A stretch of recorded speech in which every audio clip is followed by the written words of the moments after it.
Experience? না আমি তো জানি না, আমি তো ফ্রি ফায়ার খেলি না।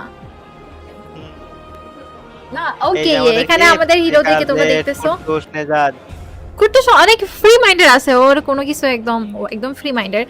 আর এটা কিন্তু একটা পজিটিভ সাইড। বাচ্চা ছেলে না সবাই, সবাই তো যতই হোক মানে হ্যাঁ বয়স কম না বাচ্চা সবার অনেক মতো। কম, তো এখন ওদের এজ দেখলে তোমরা এখন হয়ে যাবে। এখন এখন ওরকম মাইন্ডের হওয়ার এখনো টাইম হয় না, এখন ওরকম মাইন্ড ফ্রি মাইন্ড হওয়াই বেটার।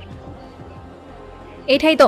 ওকে ফাইনালি কিন্তু ম্যাচ স্টার্ট হতে যাচ্ছে। আর কে কে স্ট্রিমে জয়েন আসছো? মুন্না ভাই থ্যাংক ইউ, নাটোর থেকে দেখার জন্য। বিল্লা আমাদের ভাই last match 3rd number match কালারিতে ম্যাচ স্টার্ট হয়ে গেছে। এখন কথা হলো আরএসকে কোথায় নামবে?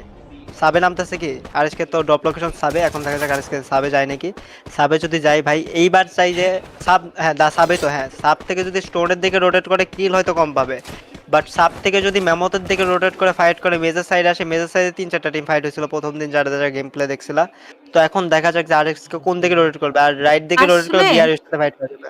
আসলে ম্যাডাম ডিআরজি আর আরএচকে এর যে লোগোটা আছে কালার সেম সেম হওয়ার সেম কারণে মানে যে একটু রেড টাইপের তো। হ্যাঁ একটু কনফিউজড হচ্ছি আমরা, যে দুজনের রেড টাইপেরটা একটু কনফিউজ হচ্ছে। এখানে পেইন স্কোয়াডটা কিন্তু এখানে ল্যান্ডিং মেজর সাইডে করছে। কিন্তু অনেক ফাইট হয়, মানে আর এই আমি টুর্নামেন্টে চাই মেজর সাইডে অনেক পেইনের লাগে। সাথে বিপিদের একটা ফাইট হোক, অ্যান্ড তার আগে যদি অন্য একটা টিম এখানে চলে আসে তাহলে বিপিরা থার্ড পার্টি করে মাস লেভেলের একটা পয়েন্ট নিয়ে নিবে। আচ্ছা আচ্ছা আচ্ছা আচ্ছা আচ্ছা, আরএসকে সাথে একটা ভাই ফাইটটা বেরই কর যা।